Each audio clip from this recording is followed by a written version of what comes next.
Welcome, everybody, to another edition of Keep the Line Moving, the podcast designed to talk about leadership, life, and inspiration. I am your host, Chris Gargano.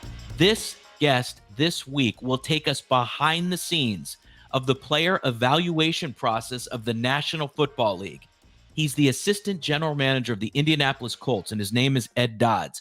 We worked together at the Oakland Raiders many years ago. Ed has had a great career. He went from the Raiders to the Seattle Seahawks for 10 years, and then in 2017, he became an Indianapolis Colt. According to Sports Illustrated's Albert Breer, quote, Dodds is one of the NFL's most revered evaluators, an old school, straightforward scout who also happened to help build Indy's technology. Now, he's not a scout anymore, but that's his background. He will talk about that technology and how the Colts evaluate players. That and so much more in this discussion. All right, Ed Dodds, it is great to see you. We have known each other a long time. It's been a long time since our days in the silver and black, and that was a great place to start, I would assume, for you, right? I loved it. I tell people they don't believe it. So even growing up in a town, probably right out 100 miles from the border of Mexico and South Texas, I grew up a Raider fan because we had a family friend that played for the Raiders. And then as a kid, I got sucked in by the aura of the silver and black. They were always kind of the villain, but the villain you loved, It's true. And then by working there, Ed, did they live up to your, childhood analysis of who they were as a franchise? Oh yeah. I mean, and it was truly run by one man when I worked there. I joke around. There's a friend of mine that works there now, and I told him, I said, it doesn't really count. Like you weren't there with Al Davis, so it doesn't. You have no idea until you work for him. Exactly. Yeah, I remember when he used to walk in the building, and we all would know, and he had such a presence, a strong presence. Very, very interesting, complex, and rewarding, right? I mean, I learned so much there. I'm sure you did as well. You learned how to deal with ownership, talk to an owner, and one that, if he asks you a question, either say, I don't know, or give him the answer you believe, but don't guess. Because if you guess, you're going to get it. And because he knows the answer typically when he asks you a question. That's a great point. And that kind of in essence trained us all to be well-researched, know your topic, and not be caught by surprise. And it's probably the value also of saying, I don't know. And many people in leadership positions don't necessarily correlate that to great leadership, but it is, because there's other people around you that do know, right? Yeah. I mean, he would give you a little sly remark if you said, I don't know. But I said, well, I'll go find out, but I'm not going to guess, but I'll go find out and I'll get back to you. You had a tenacity about you, even as a young guy, and you came out of Texas and you came to the Bay Area. You were working for the then Oakland Raiders, and I could tell that you were committed to a career in football. Did you know, or I should phrase it this way, when did you know that you would have a career in football? Love football, wasn't playing anymore, but I was like, I don't know about this coaching thing. When I was like 15 years old, I started going out to camp, and it would only be for a month at a time because I'm in high school and playing football, and it was not, they didn't have interns in personnel or anything like that, but it was just, you're a gopher, right? You're just running, getting mail, getting coffee, making copies, whatever it is. And I was working for George Karras mainly, and then Mark Ortega as well. And, that was awesome as a 15-year-old kid, 16-year-old kid, 17. I mean, I did it a number of years. And then that's where I kind of met a lot of the people there, stayed in touch. Was there a realization to you when you realized that you liked the particulars of the job, the daily events of the job, observing talent, and when you started to understand, hey, I like this part of the National Football League, or this really interests me? How did that process go? Like, what was it about it that made it, hey, I can do this. I want to do this. Well, I think when you're a kid, you probably think that like the coaches do all that. You don't even realize there's a personnel department, and like you hear scouts and stuff, but it's usually when you're a kid more associated with baseball. Like there's these baseball guys that are all over the place, and But one of those summers, when I was out there, Mike Lombardi actually knew I was GAing, so I had some football background, and I give him credit to this day because he just started using me. He's like, "Hey, come." And then I was always good on computers, and they had their personnel system they were using, and someone taught me real quick, and I kind of figured it out, the rest of it on my own. And I was updating depth charts and doing. Back then we were doing the wire manually. Now we just get data dumped in and it's reflected in our system. But I was going through every day and making sure that the right people were waived, the right people were terminated, signed, whatever it was. For that month, I was out there, and then I would see Mike in his room at the Napa Valley Marriott, and I'm going like, what do these guys do? He's watching tape, and you didn't really realize what they do until you just kind of watch, and then you start putting it all together the more you're around it. But that, it was just a few people that helped me. It was Mike, it was Dave McLuhan, Paul Kelly, Mark Ortega. I mean, those were the big four that, I was exposed to all of them, helped them when I was out there, and they helped me get a job. So let's fast forward, and then we'll fill in the blanks as well. So tell everybody what you're the assistant general manager. You're helping Chris Ballard, the GM, every day. You're helping all the pro guys, all the college. But tell everybody the nature of your job, and then we'll work our way back again to fill in the blanks that got you this incredible opportunity. Yeah, I think the best way to put it, the biggest thing for Chris is to be able to see the whole strategic view, the 30,000-foot view, and then manage up, right? Like handle the owner and also the head coach. And the more I can do just running the day-to-day in personnel, that gives him more time to do that. He doesn't have to worry about, hey, what's are the guys out doing what they're supposed to be doing on the road, or the pro guys, do we have emergency list set like it should be? I take pride, like he doesn't have to worry about that stuff. And then also we have the type of relationship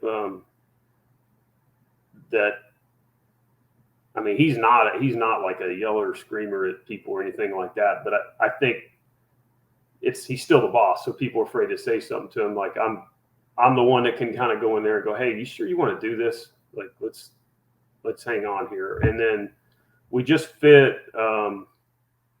because we're opposites. Like he's got incredible patience, drives me crazy sometimes, but he'll wait till the last second to make a decision. And I'm always worried about running out of time, and the correct spot, or decision or spot or whatever the way to do it is probably somewhere in the middle. But it balances it out. Like he's real broad, I'm real detailed. So he lets me do it. Like he gives me complete autonomy, lets me handle both departments. I do all our schedules for the year.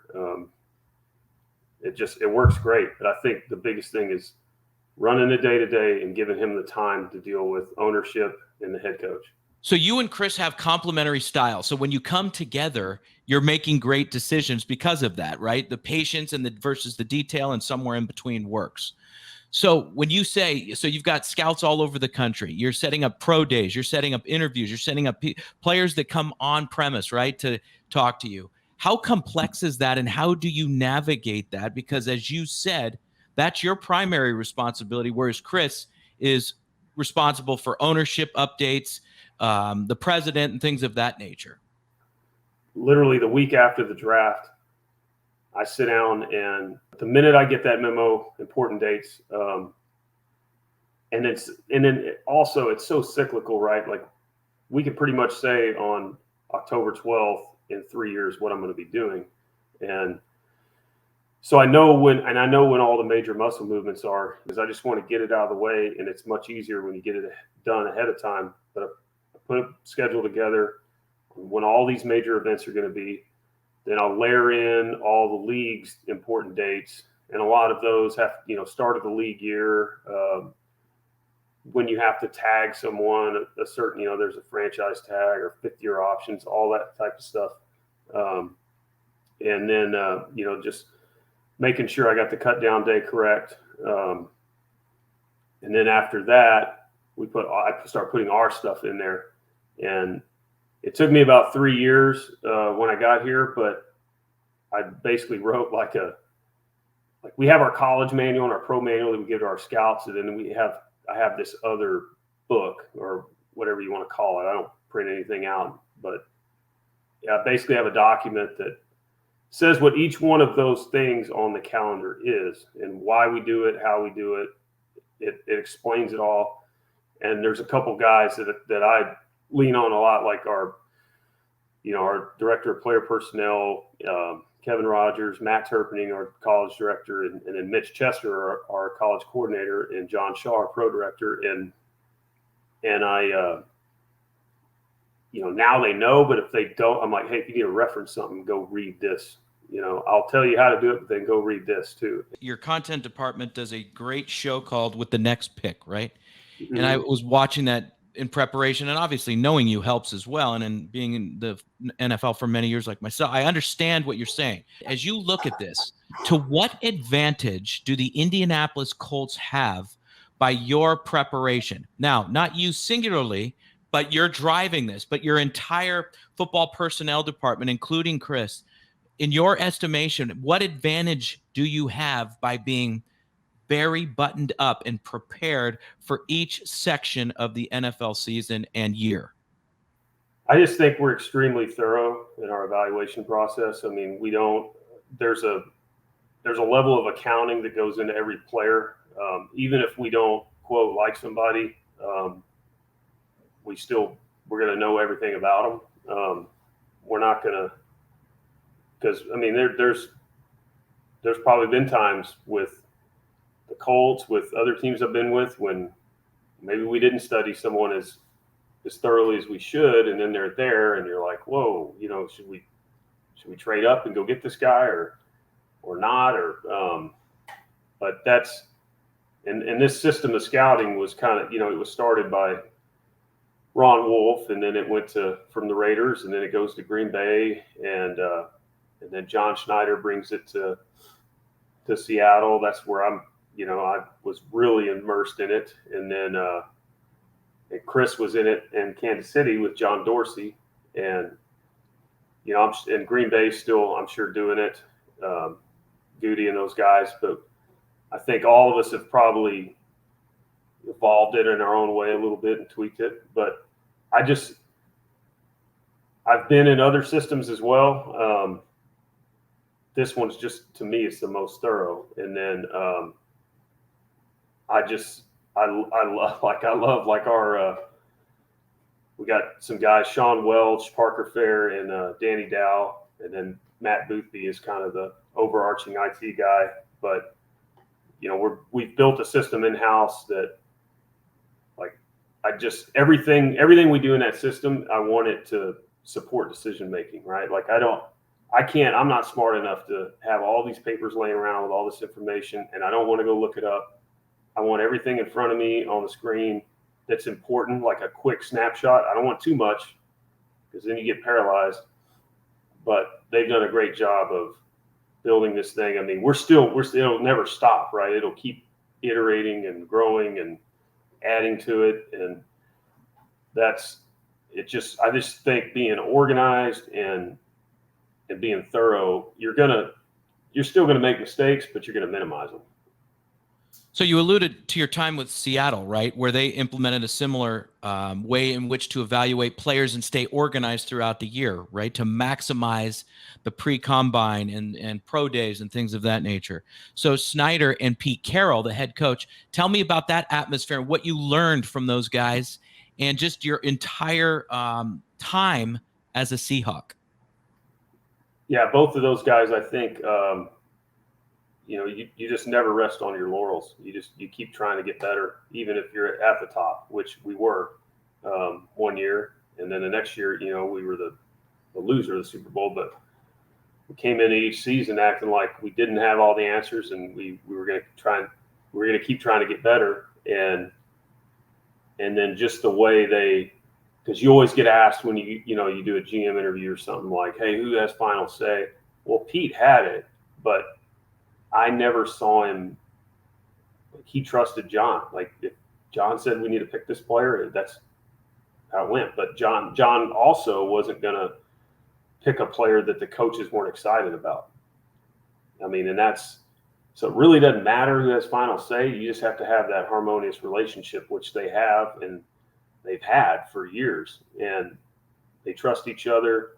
They let each other do their jobs, and it works. I mean, you can't pick a player that the coaches aren't excited about. It ain't going to work, even if he's a good player. And then on the flip side, we can't just say, screw you guys, we're picking him, because they're not going to be excited to coach him.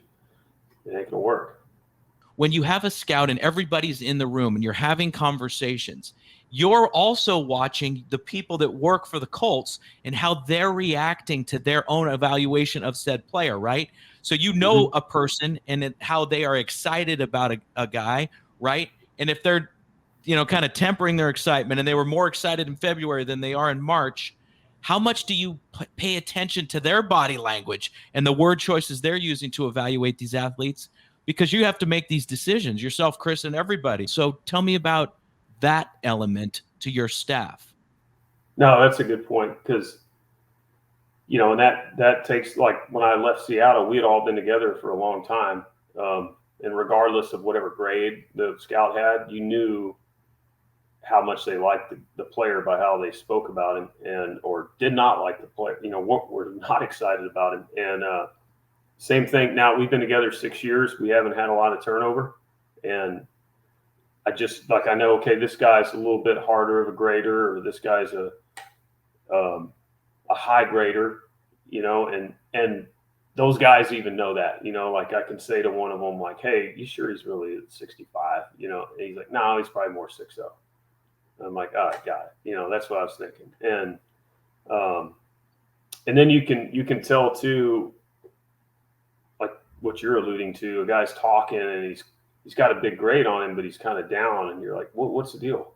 He's like, well, he just had a really crummy spring, or, he was kind of an idiot at the pro day, and, I was worried about some of his character stuff going into that, and it just proved true, so you're like, well, if you're not comfortable with him, we got to do more work on him, and if we can't get comfortable with him, then we're probably not taking him.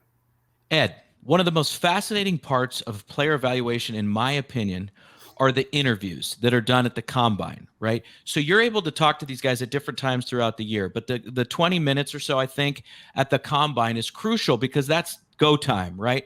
It's the end of February, beginning of March. Draft is at the end of April. It's starting to get real for these athletes and for the NFL evaluators.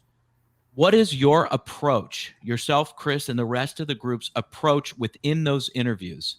Yeah, so at the combine specifically, because our scouts have been in schools, they've talked to a ton of people about these players. In some instances, they've talked to the player already. And we leave the combine interview for our coaches. So we give our coach, we've already given the coaches, like, here's the nuts and bolts, his biography, if you will, like where he grew up, who his parents are, who's in his family, any issues he's had. We give them all that stuff. So when the player walks in the room, they're used to the other teams wanting to talk about that stuff and tell their story. And we're like, hey, sit down. We ain't got time. We got 18 minutes. Sit down. We're getting right to football. What we want to take out of that meeting is how much football do they know? Like, get a baseline on their football knowledge and their mental horsepower. So we go right into that. Like we start with their tape, and then we put on our tape, and we talk to them about situations. We teach them some plays. We have them teach the plays back to us. And then, after the combine, we continue on, like our scouts do and our coaches do as well, with just the normal, our scouts are going to go more into the background personality stuff. Coaches are going to go with football learning, because that's something we can't find out. We're not coaches. We know some football, but we're not going to get up on a board and scheme and do all that sort of thing. So we leave that to our coaches. But our coaches are also going to get a feel for the guy's personality and whether they can work with him and that sort of thing. If you were to weight it, ability on the field, so the technical elements of the game of football and that person, to the personality and their ability to retain information, diagram a play, be a good teammate, how do you weigh those two things against one another percentage-wise? I think it probably varies. I mean, I'm not going to lie. Like, there is a sliding scale on how like if you're super talented, you're going to put up with a little more. And it also impacts, like, where is your locker room at? Your culture, can it handle someone that has some issues off the field and is a little hard to deal with, that's really talented? But typically, the more talented you are, the more we're going to put up with. But it also depends on the locker room and your culture, where you are in your building. And you don't want too many of those guys because they are a drain on,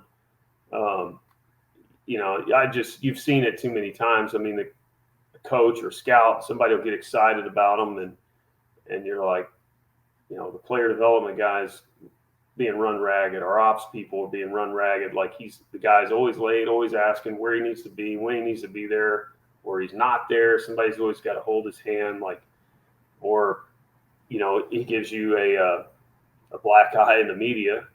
He does something stupid off the field. And then there's certain things that are just non-negotiable with us. There's just certain things that we're not going to, hey, he's off the board.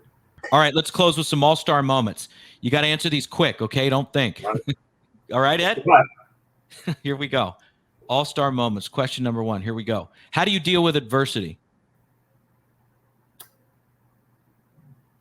Just work. I mean, I just go back to the process. Perfect. 2, how do you give yourself fuel? Make sure I work out every day. 3, what does never give up mean to you? Mental toughness. 4, what is the value of collaboration? You don't stifle any new ideas. 5, hiring people. What do you look for in an ideal candidate? Loyalty and intelligence. Awesome. 6, final question. Describe yourself as a leader in one sentence. Demanding but loving. So I'm into this podcast since January. That's the first time I've been rendered speechless. Demanding but loving. Ed, I love that. I love it, man. Thank you. You got it. Listen, and thank you for doing this. Continued success. I wish you nothing but the best, and I appreciate your time, my friend.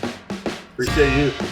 And we thank Ed very much for being on the show. My number 1 takeaway is this: paying it forward.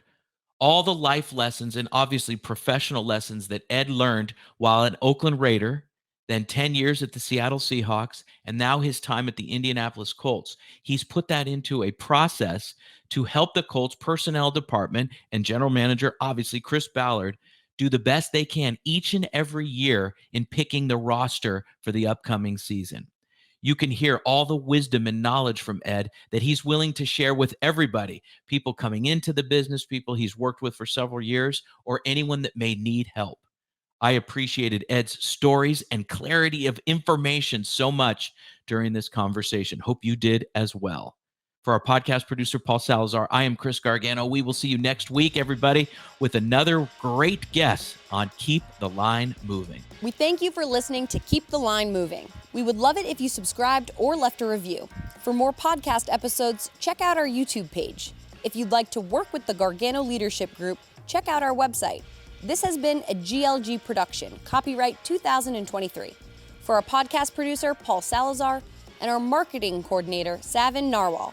Have a great week, everyone.